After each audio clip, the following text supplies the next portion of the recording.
uma grande parte de responsabilidades desse cara de growth é gerar demanda. Se eu gerar demanda, seja por qualquer canal, via Facebook, via WhatsApp, via qualquer rede social ou estratégia, mas ele tá chegando, como você falou, e ninguém tá abordando ele, você não vai conseguir fazer venda. Você não vai vender o que você quer vender, seja serviço ou o teu produto. Então, é um processo, né? Não é uma pessoa só, não é uma bala de prata que vai fazer resolver.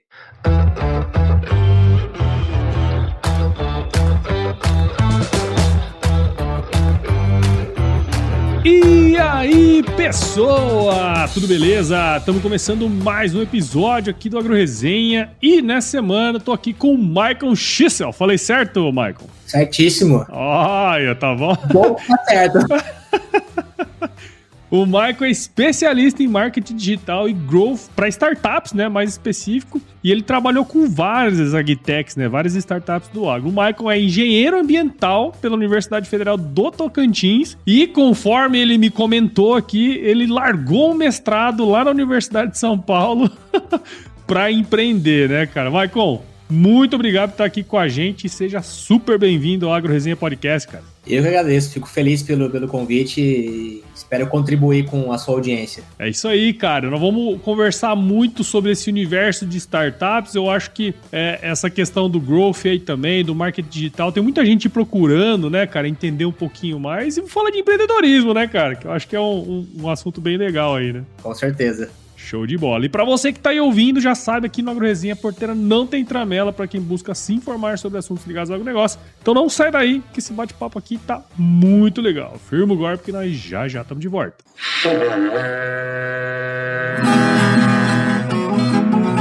Bom, você já deve ter ouvido a máxima de que é o olho do dono que engorda o boi, certo? Isso é verdade até certo ponto, afinal, só olhar não adianta nada ser uma boa direção. Com base em valores como honestidade, qualidade, inovação nos produtos e excelência no atendimento, a Nutripura, que há quase 20 anos atua no segmento pecuário, te dá essa direção, oferecendo os melhores produtos e serviços aos pecuaristas, garantindo resultados positivos não só no campo, mas principalmente no bolso. E eu digo isso não é da boca para fora não, afinal eu trabalhei lá, cara, eu vi com meus próprios olhos a competência técnica e o cuidado com o negócio do cliente. Saiba mais sobre a Nutripura em www.nutripura.com.br e fique ligado nos artigos que saem no blog Canivete, que na minha opinião é o melhor conteúdo sobre pecuária de corte que você vai encontrar na internet. Siga também a Nutripura nas redes sociais, é só chegar lá no Instagram, Facebook, Twitter e YouTube e fique atualizado sobre o que há de mais avançado na pecuária. Nutripura, o produto certo na hora certa.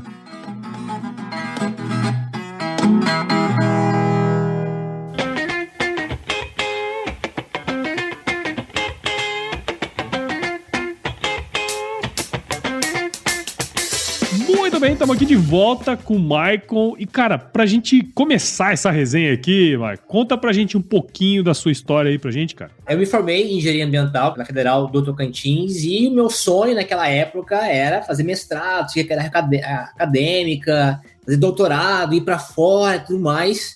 Eu fiz isso. Eu fui para São Paulo, iniciei o meu mestrado na USP, em São Paulo, mesmo capital, pelo IPEM. E quando eu cheguei em São Paulo, eu me encantei por toda aquela estrutura que é São Paulo de negócios, de oportunidade, de gente, de eventos todos os dias. Se você quiser, você passa de segunda a segunda em eventos diferentes. Qualquer aspecto de negócio. E eu comecei o mestrado, mas eu acabei largando para poder empreender. Mas eu nunca pensei em empreender antes disso, né? Eu nasci e fui criado no interior de Rondônia, né? A minha família tem um viés agro, né? Eu morei em sítio até meus 15, 16 anos. Era pequeno, mas morava em sítio, em Vilhena, Rondônia. Se tiver alguém escutando de Vilhena... Tem uma turma que escuta de lá, viu, meu? Deixa um comentário em qualquer lugar que você esteja ouvindo aí, ou me manda uma mensagem, fala que eu ouvi o podcast aqui no AgroResenha. E com 18, 19 anos, eu falei, cara, eu quero, enfim, fazer alguma coisa diferente. Eu quero estudar, fazer faculdade, toda aquela jornada de começar a fazer uma universidade, né? E Vilhena não tinha muitas oportunidades. Na Rondônia tem algumas oportunidades em Porto Velho, mas o que eu queria realmente não tinha. Foi quando eu fui para o Tocantins começar. Então, um pouco do resumo da minha história aí é pessoal. Eu sou de Mato Grosso, né, cara? E eu fui estudar em São Paulo. Fui fazer agronomia lá na Exalc, que você conhece, né? Morei em Piracicaba. E é diferente, né? Assim, porra, Pira até que tem um ar mais interiorano e tal. Mas São Paulo é uma doideira. Eu morei em São Paulo em 2004 também, cara. Então, assim, é outra pegada, né? Assim, é diferente. A velocidade é diferente, né? Muito. Cara, eu saí de 2014, quando eu iniciei o meu mestrado, de um cara completamente técnico, cara de laboratório, cara de bancada de laboratório, para um cara criar uma startup e captar investimento em menos de um ano, sabe? Porra. Jamais você faria isso em Cuiabá, inclusive em Cuiabá, Rondônia, muito sabe? difícil, dificilmente, cara. Não pela não ter competência ou capacidade, mas não ter o ecossistema para isso acontecer. E São Paulo tem esse ecossistema, sabe? Grandes centros, São Paulo, São Francisco, Nova York, Toronto, tem esses ecossistemas mais preparados que facilitam você conseguir acesso às pessoas certas na hora certa. Então, de fato, São Paulo é um game change para minha vida e pode ser para qualquer pessoa que queira empreender. Sem dúvida. Mas quando eu cheguei em São Paulo, assim, eu me senti um cara, totalmente um matuto, né? Porque assim, a gente vem do interior e aí a gente tem nossos padrões de quem vem do interior, né? A gente tem o nosso jeito. Tinha mais lentão, nem tinha mais devagarzão, né? Exatamente. E medo de perguntar, medo de desinformar, medo de um monte de coisa, assim. E você vê São Paulo, aquela loucura toda. Até tem uma história, assim, interessante sobre isso. E quando em abril, quando realmente eu comecei a empreender, de 2014, eu fui para um evento de startup. Em eventos de startup, é muito comum você compartilhar a sua ideia. Inclusive, é uma estratégia para você validar se o que você quer fazer faz sentido. Porque se o teu público tá ali, alguém vai falar assim, pô, legal, onde que eu compro? Onde que eu assino, né? É quase que uma premissa básica, né? Exatamente. Só que naquela época, 2014, um cara recém-chegado em São Paulo, eu não posso falar pra ninguém a minha ideia, porque alguém vai roubar, não sei o quê. E eu falei isso, sabe? O CEO da aceleradora que um pouco mais pra frente a gente passou pelo processo, ele perguntou, mas calma aí, o que você quer fazer? Qual que é a sua ideia? Aí eu falei assim, o nome dele é Alan, né? Eu falei, Alan, eu não vou te contar, velho, vai que você vai, rouba a minha ideia e executa. Daí ele falou, Michael, seguinte, cara, deixa eu te ensinar aqui uma coisa. Daí foi todo um sermão lá. Além disso, eu sou isso, faço CEO disso, faço parte disso. Acho que eu vou parar o que eu faço, onde eu ganho dinheiro, pra pegar uma coisa que eu não conheço o mercado e tentar executar. É muito difícil eu fazer isso. Então, aí ele me convenceu, aí eu contei minha ideia, ele achou tão legal que ele me convidou para poder aplicar pro processo de aceleração. Da hora. Legal, cara.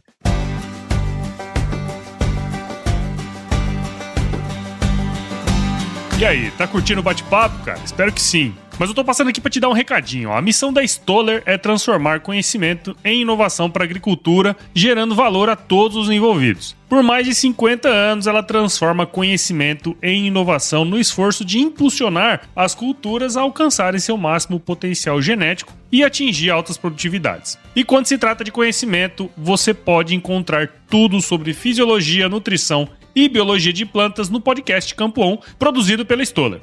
Lá, um time de especialistas aborda assuntos relacionados às principais culturas agrícolas e, como você já sabe, você pode escutar quando, onde e como quiser. Aprimora o seu conhecimento no site da Stoller, o www.stoller.com.br. Lá você vai encontrar vários artigos técnicos e o link para assinar o podcast Campo On no Spotify. Lembre-se de seguir a Stoller no LinkedIn, Instagram, Facebook e YouTube. É só procurar por Stoller Brasil. Isso é inovação, isso é Stoller.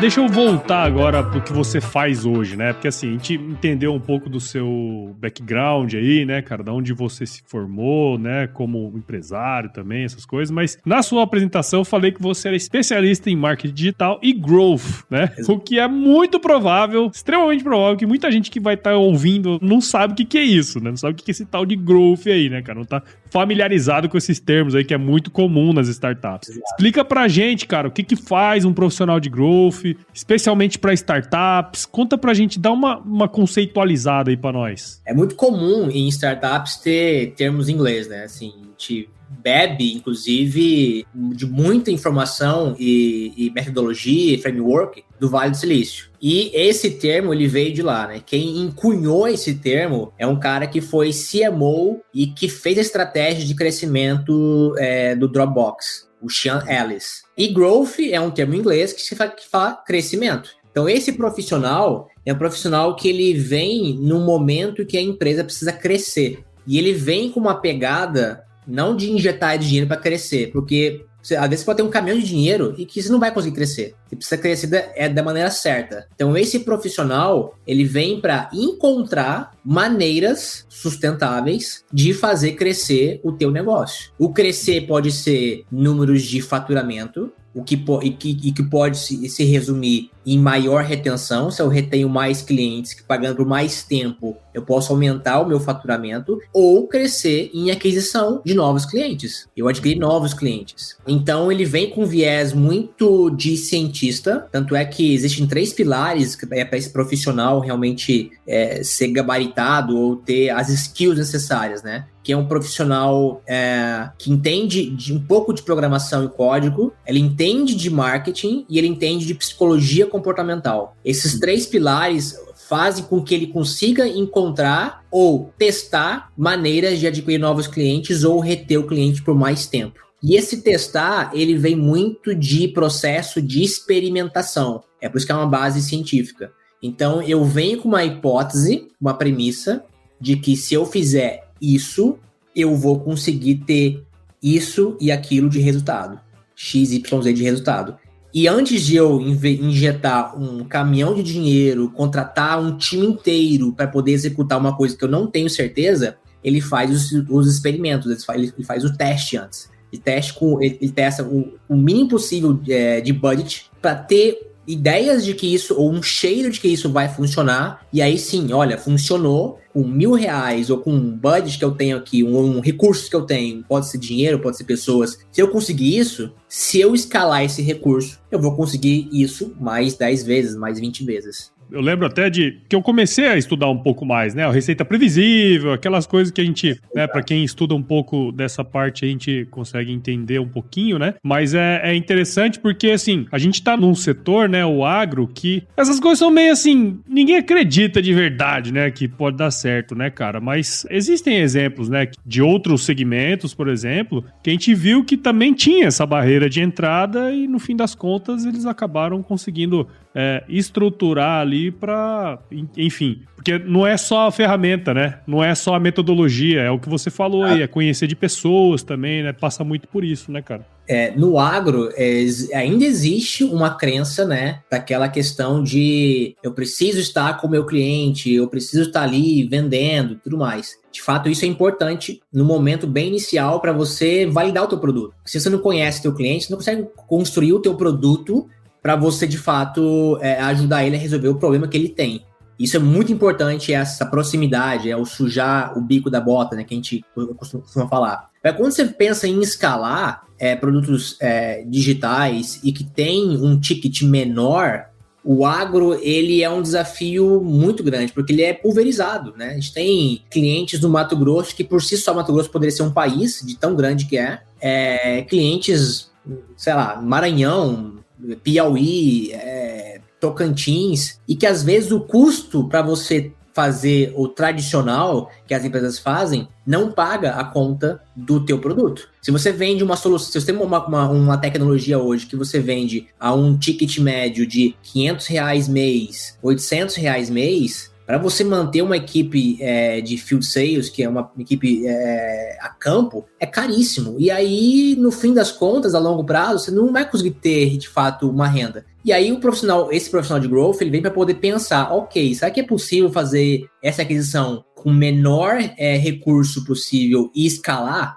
E o digital ajuda. Hoje o digital favorece muito. Quando eu comecei em 2014, era muito mais desafiador você vender pelo digital. Tive algumas vendas quando eu criei a minha primeira startup em 2014, mas não era... A acessibilidade de acesso à internet lá naquela época era mais difícil. Hoje está muito mais fácil. É quase que impossível agricultores aí de grãos, que é um perfil mais tecnológico e tudo mais, não terem acesso à internet pelo menos um momento do dia, sabe?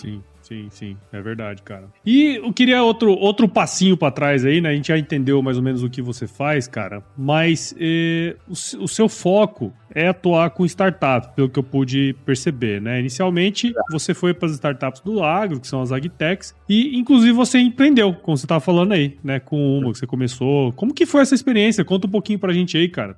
Porque tem muita gente, talvez, que queira empreender também, né? Tá buscando alguma coisa e vive ouvindo aí dos startups, dos ambientes de inovação, né? Mas conta aí como foi a sua experiência, cara. A gente fundou a startup em 2013/14. A ideia veio de um cofundador, que a gente cofundou a empresa, e que ela iniciou de um jeito e no final das contas era quase uma outra startup. Que a gente foi pivotando, a gente foi entendendo que o que de fato o mercado queria não era muito bem aquela ideia inicial e que faz parte do processo. A gente fundou em 2014, a gente foi acelerado pela Startup Farm, que é uma aceleradora de startups early stage no Brasil, talvez é uma das maiores da América Latina em termos de volume de negociação. Eles investiram a Easy Tax, que é aquela startup de táxi lá no início, começou lá, né, com eles, e várias outras que também deram certo, começaram com eles. A gente captou com Venture Capital, que foi a Telefônica Ventures, em 2015/16, e também com recurso do governo.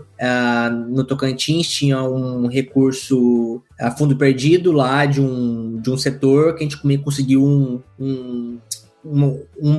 uma verba para poder construir, montar o time e desenvolver o produto. E em 2016 a gente acabou falhando. A gente entrou para a estatística aí, né? De 5 startups, 4 vão falhar. E que faz parte. Você tá ouvindo aqui, pensa em empreender, nunca empreendeu, saiba que você vai falhar. Isso é fato. Você vai falhar. E isso é bom, inclusive. Isso até é um argumento para a tua próxima experiência positivo. Muito investidor só investe em empreendedores que já falharam. Porque ele sabe o caminho que deu errado e que para a próxima startup, a próxima venture que ele vai desenvolver vai ser diferente, porque ele já sabe o que não fazer. Sim. Cara, e é interessante esse ponto, né? Porque assim, eu até tenho alguns meetups, né? Que o pessoal, ao invés de ir lá para contar os casos de sucesso, vão lá para contar os casos de fracasso, né, cara? E o fracasso é extremamente importante também para o crescimento, não só... especialmente da pessoa ali que tá por trás daquele negócio ali, né, cara? Muito, cara. Eu falo que essa experiência, ela valeu muito mais do que um MBA de $100 mil. Se for hoje para Harvard, para Stanford, você vai aprender, você vai ouvir histórias. Inclusive, isso é uma das táticas que eles usam para poder ensinar, né? Trazer histórias de outros empreendedores, frameworks que funcionaram e tudo mais. E o que eu vivi construindo, captando investimento, montando o time, montando produto do zero, captando clientes, aprendendo a fazer marketing. Eu aprendi a fazer marketing empreendendo. Eu era engenheiro, não sabia falar, eu era um cara técnico, eu tinha dificuldade em explicar a ideia da empresa porque eu falava muita coisa técnica. Sim. Então eu tive que aprender até como se comunicar para poder, de fato, o cliente final entender o que eu estava entregando. Sim. Então isso... cara, não tem preço. Marketing na nossa área é quase que um palavrão, quase, né? Exato. A gente quase não ouve falar, e quando ouve falar, a turma do marketing lá, né?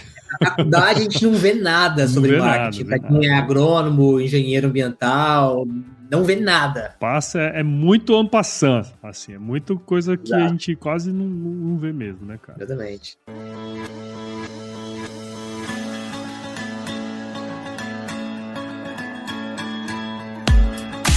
Diversas pesquisas apontam que o produtor rural está cada vez mais conectado ao mundo digital. E é nesse contexto que nasceu o Broto, plataforma digital que ajuda o produtor rural a potencializar sua produtividade financeira. No ecossistema Broto você encontra um marketplace completo com acesso a produtos e serviços, além de conteúdos relevantes em diversos formatos, inclusive podcast, que vão apoiar o produtor em seu processo de tomada de decisão.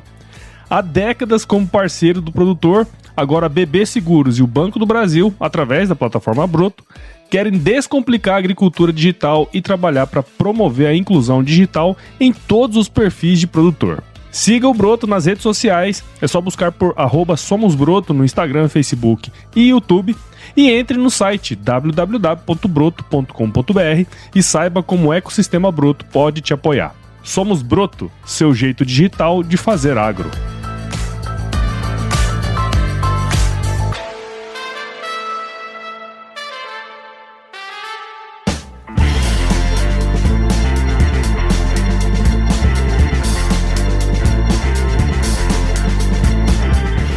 Você trabalhou, pelo que você comentou comigo, com mais de 15 agtechs, né? Assim, agtechs, empresas, enfim, do agro. E eu sei que você treina empresas, né, do agro também nessa área de marketing digital, growth e tudo mais, né? Como eu comentei ali atrás, sempre tem uma discussão grande no sentido de que essas metodologias de growth, né, que é muito utilizada em outros setores, né, com produtos digitais, que não daria para usar a mesma metodologia para o agro, né? Ao mesmo tempo que a gente percebe que existem startups, empresas que estão conseguindo, vamos dizer, adaptar um pouco dessas metodologias, né? Mas eu queria saber um pouco da sua visão, cara. Por que as empresas do agro ainda não olharam para esse caminho com carinho, assim, vamos dizer, sabe? Por que eles ainda não se colocaram aí em frente desse negócio, cara? Cara, assim, hoje eu atuo já em outros mercados também, mas tudo que é Ctrl+C, Ctrl+V não funciona, porque você precisa entender a realidade daquele mercado. Essas metodologias de growth, você não pode pegar ali ela quadradinha e tentar encaixar aqui no agro, que é redondinho, que não vai funcionar, não vai encaixar. Você precisa entender o mercado. Tanto é que a psicologia comportamental, que é uma dos pilares de growth, ele é importante. Porque eu preciso entender a psicologia, preciso entender o padrão desse mercado para pensar no tipo de experimento que vai ser desenvolvido para ver se vai funcionar. Antes realmente de botar energia e recurso em cima daquele esforço. Sim. Eu já atuo como consultor para mais de 15 startups, já trabalhei como funcionário também em outras startups. E um exemplo dele é a Egro. A Egro, talvez, isso eu ouvi do Chico, da SP Ventures, que é um dos maiores fundos de investimento para agtech, que a Egro é um dos maiores cases de sucesso do mundo, em termos de aquisição digital, de sua estratégia de aquisição, de geração de demanda via digital. Sim, cara, imagina você, hoje talvez a Egro deve ter mais de 5 mil clientes. Vender isso em porta, nossa, um vendedor não consegue fazer talvez 2, 3 clientes por dia, se for máximo. Então assim, é quase impossível. Então lá atrás, quando eu entrei na Egro, a Egro ela tinha acabado de receber o seu primeiro aporte de investimento, estavam estruturando o time, eu fui um dos primeiros do time de growth deles lá, e eles tinham a missão de escalar, né? O Pedro lá, que é o CEO, ele já tinha validado que era possível vender online, eles já tinham feito algumas vendas online, mas eles não tinham ainda um plano de crescimento. Como é que eu cresço agora essas 10, 15 vendas que eu fiz para 1.000, 2.000, 3.000 vendas online, sem depender de time de campo. E quando eu entrei, eu comecei a fazer estudo de mercado, essa psicologia. É óbvio que na época, como eu já entendi desse mercado, facilita, né, esse processo. Eu já entendi o comportamento, como que funcionava, mas o trabalho de growth é investigação. Comecei a investigar, comecei a analisar, entender o que o nosso consumidor gostava ou queria consumir, quais eram os problemas, quais eram as dores, o que mais incomodava. E aí a gente começou a criar estratégias para poder chamar a atenção dele via internet, via anúncios, via conteúdo, informação, para ele começar a prestar atenção, para ele deixar o e-mail de contato, o WhatsApp dele, o número, e o time comercial entrar em contato. Sim, e aí a gente foi criando esse processo todo, né, essa máquina de aquisição, que não dependeu apenas de growth, mas de várias pessoas ali dentro para poder fazer crescer. Claro, claro. Porque tem essa questão dos canais de aquisição, né? A hora que o pessoal chega. Porque, assim, uma coisa que... Eu já fiz esse teste, cara, várias vezes. Provavelmente você já fez esse teste também, né? Você entra num site de qualquer empresa do agro. Qualquer empresa, cara. Lá tem um formulário que você deixa o seu nome, o seu e-mail. Se você quiser mandar uma mensaginha ainda, você manda. Cara, até hoje, eu já fiz alguns testes. Até hoje eu nunca recebi nenhum retorno. né? Então, assim, uma coisa que eu acho interessante também de falar disso aí, né? Que assim, você pode elaborar o maior plano de growth, né, do universo, ter lá um monte de canal de aquisição, mas se o cara chega lá no seu site, você não liga pra ele ou você não manda uma mensagem, não valeu de nada, né, cara? Eu acho que esse insight de você, pô, tem como você conseguir leads, né, clientes ali, possíveis clientes ali por esses canais, né? Mas se você não agir depois que ele chega, dificilmente você vai fechar uma venda, né? Se você der o papel ali, porque assim, quando você fala em aquisição online, você tem dois pilares importantes, a geração da demanda, que é você fazer com que o teu mercado ele queira entender um pouco mais, ou ele queira saber mais sobre isso, e tem a parte do fechamento, que é o time de vendas. Sim. Então, o time de growth ele é responsável por poder, uma grande parte, né, de responsabilidades desse cara de growth é gerar demanda. Se eu gero demanda, seja por qualquer canal, via Facebook, via WhatsApp, via qualquer rede social ou estratégia, mas ele tá chegando, como você falou, e ninguém tá abordando ele, você não vai conseguir fazer venda. Você não vai vender o que você quer vender, seja serviço ou o teu produto. Então, é um processo, né? Não é uma pessoa só, não é uma bala de prata que vai fazer resolver. É um processo que precisa ser construído, validado e, de fato, seguido. Se alguém falha no processo, o lead não vai receber o contato e você vai perder a oportunidade. E, ô, Michael, você hoje mora fora do Brasil, né? Você mora em Toronto, igual você comentou comigo aí. Não sei se você chegou a falar aqui no nosso episódio, mas você falou pra mim, né? Particularmente ali. E você trabalha com outros segmentos hoje também, né? Que não só o agronegócio e tal. E aí, bom, você deve estar provavelmente muito inteirado, né, do que anda rolando nos principais setores e tal. Teria como você contar aí um pouco pra gente, cara, o que você tem visto de coisas novas, seja técnica, seja ferramenta, coisas que às vezes a gente nem tá pensando que pode existir, mas que já existe e que no futuro poderiam ser utilizadas aqui no Brasil e especificamente no nosso setor, cara? Você tem alguma coisa aí pra falar pra nós, assim? Tem sim. Hoje eu tenho trabalhado com o mercado de Web3, que é o próximo passo do que a gente vive hoje. Hoje a gente vive na Web 2, que é redes sociais, que é onde eu posso interagir com as pessoas, criar meu conteúdo, e na Web 3, que vai ser a próxima geração, que isso pode levar talvez alguns anos ainda para poder realmente se estabelecer totalmente. E trabalhando com inteligência artificial.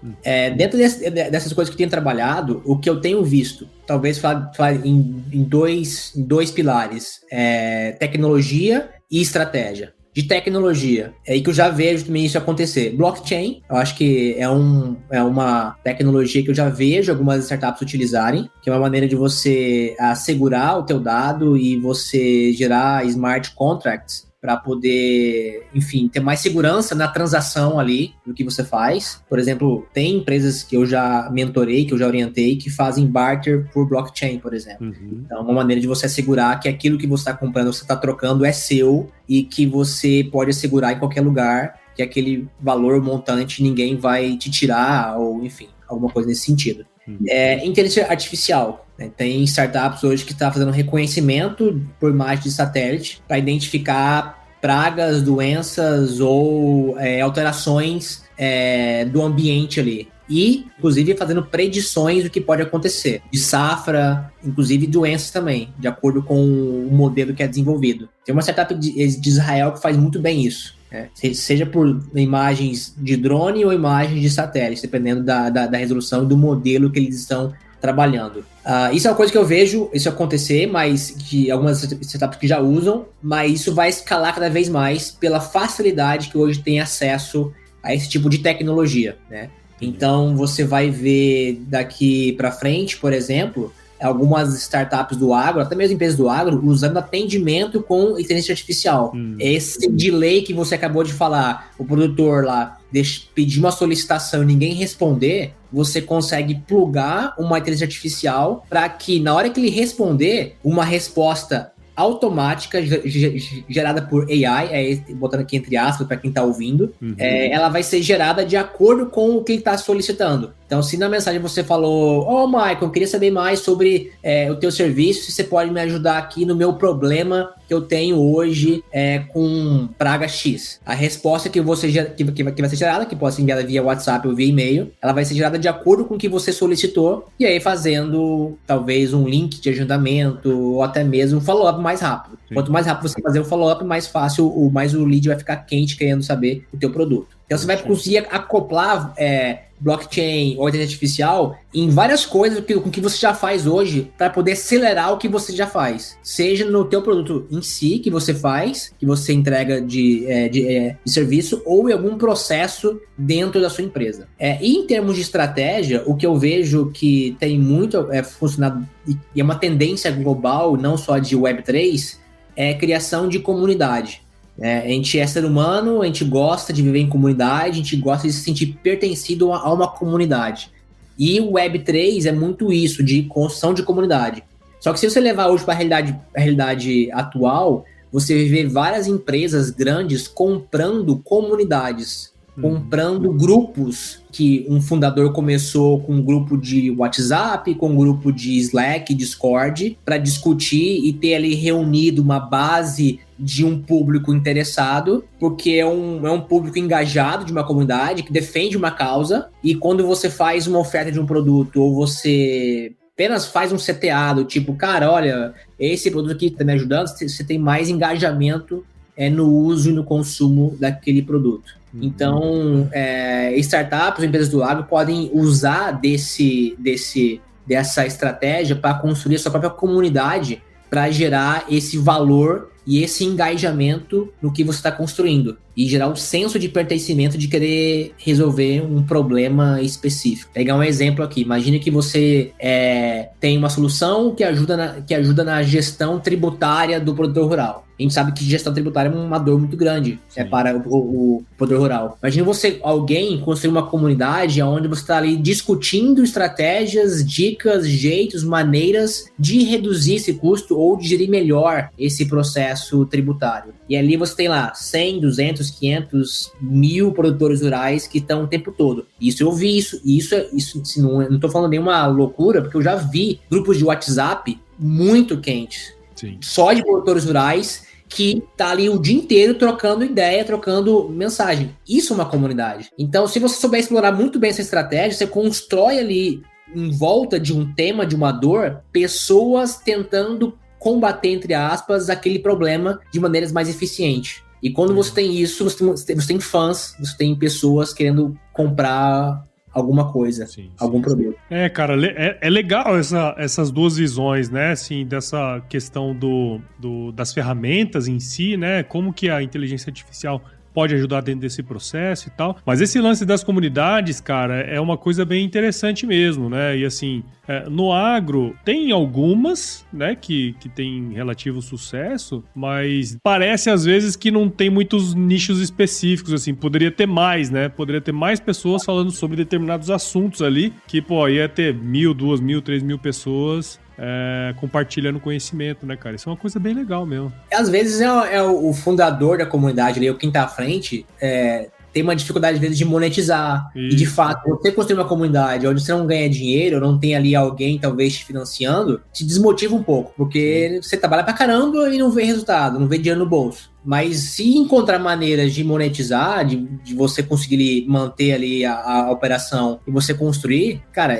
eu vejo no futuro, quem executar muito bem feito algumas comunidades no agro, eu vejo empresas grandes comprando essas comunidades. Legal. Então, para quem está ouvindo e quem quer empreender, uma das ideias de empreendedorismo é você construir uma comunidade em volta de um problema grande no agro, relevante. Legal, hein, cara? Muito bom, hein? Pô, poderíamos ficar aqui horas conversando sobre isso, né, cara? Mas para mim foi bem legal aí aprender um pouco mais sobre a sua área, né? A gente estuda um pouquinho, mas quem tá fazendo as coisas de verdade sempre tem coisas boas pra passar pra gente, cara. Então eu queria agradecer muito sua participação aqui no AgroResenha. Espero que quem ouviu a gente até agora aqui tenha entendido um pouquinho mais, né? O que faz um profissional de growth, o de marketing digital, como que o agro pode se beneficiar desse negócio, né, cara? Então eu queria te agradecer primeiro e parabenizar você aí pelo seu trabalho, cara. Parabéns, viu? Eu que agradeço, fico à disposição e também à disposição da audiência. Se quiserem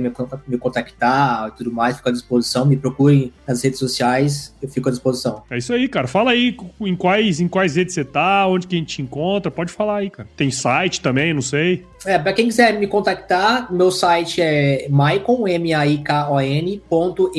Legal. .me, rede social, Instagram e LinkedIn. Maicon Schissel. Aí pega o nome que tá aqui em algum lugar e joga no LinkedIn e Instagram que você vai me encontrar.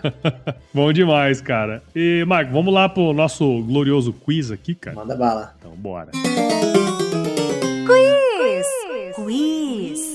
É bem tranquilo, viu? Vou te fazer algumas perguntinhas e você responde a primeira coisa que vier à cabeça, tá certo? Perfeito. Vamos lá. Michael Schissel, qual que é a sua música antiga predileta, cara? Cara, tenho várias, mas assim, uma que me impacta bastante, me faz ficar emocionado, minha mãe, minha vez, me manda, é a música, acho que quem escreveu, não sei se foi o Zezé de Camargo, mas eles emplacaram a música, que é O Dia Que Eu Saí de Casa. Ah, sim, essa música é muito boa, Não sei se é tão antiga assim, mas enfim, eu era jovem, me faz lembrar foi quando pouco. Explodiu, né?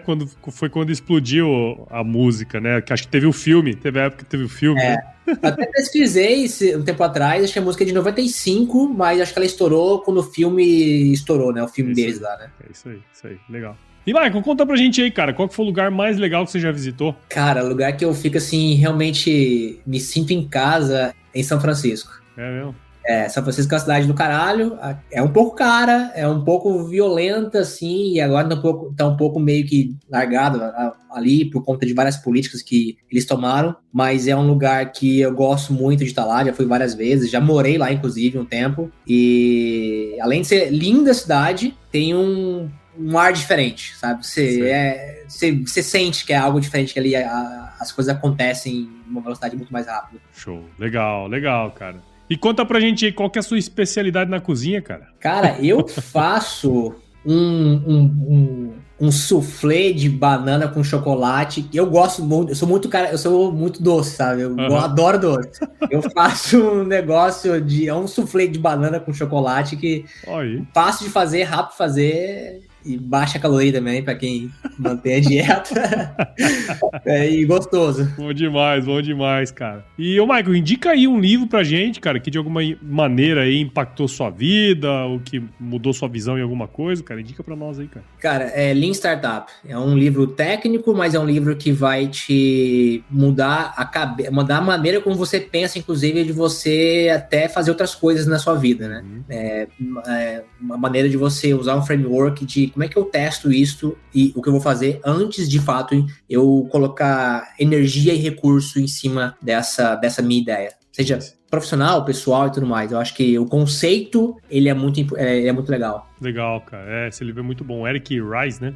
Exatamente. Cara, né? Muito bom. E, Michael, conta pra gente, cara, se você se encontrasse com o seu eu de 17 anos hoje, qual seria o melhor conselho que você se daria?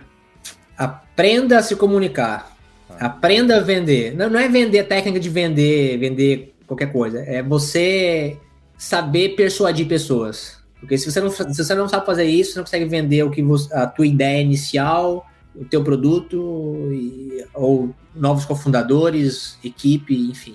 Saber vender sonhos. Legal, cara. Muito bom, hein? Muito bom. E pra você que ouviu esse episódio até agora meu com o Michael aqui, eu tenho certeza que você viu o valor em tudo que a gente conversou aqui. Então considere compartilhar esse episódio com alguém aí que precisa saber um pouquinho mais dessas novas coisas que estão surgindo aí no agro, né, cara? O podcast, ele cresce na medida que você participa junto com a gente aqui. Então, o AgroResenha, ele tá disponível em todos os agregadores de podcast lá. Você pode entrar no Apple Podcast, Google, Spotify, Deezer, qualquer um desses, o AgroResenha tá lá. Siga a gente também nas nossas redes sociais, Instagram, Facebook, LinkedIn e Twitter. Entre no nosso grupo do WhatsApp, nosso canal do Telegram, o link tá lá no nosso site, o www.agroresenha.com.br.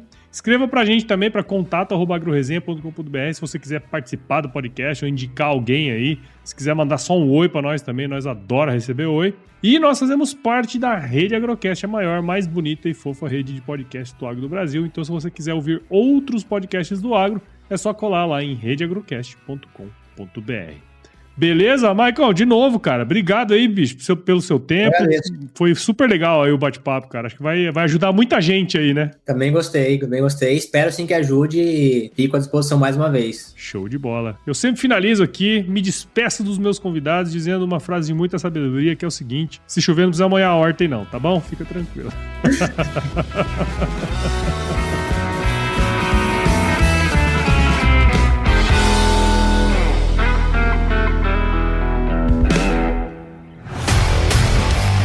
E aí, você gostou desse podcast? Se gostou, considere compartilhar esse episódio com alguma pessoa que irá se beneficiar desse conteúdo e nos ajude a alcançar ainda mais pessoas. O roteiro e a apresentação desse episódio foi do Paulo Ozaki, a produção do Agro Resenha e a edição do Senhor A.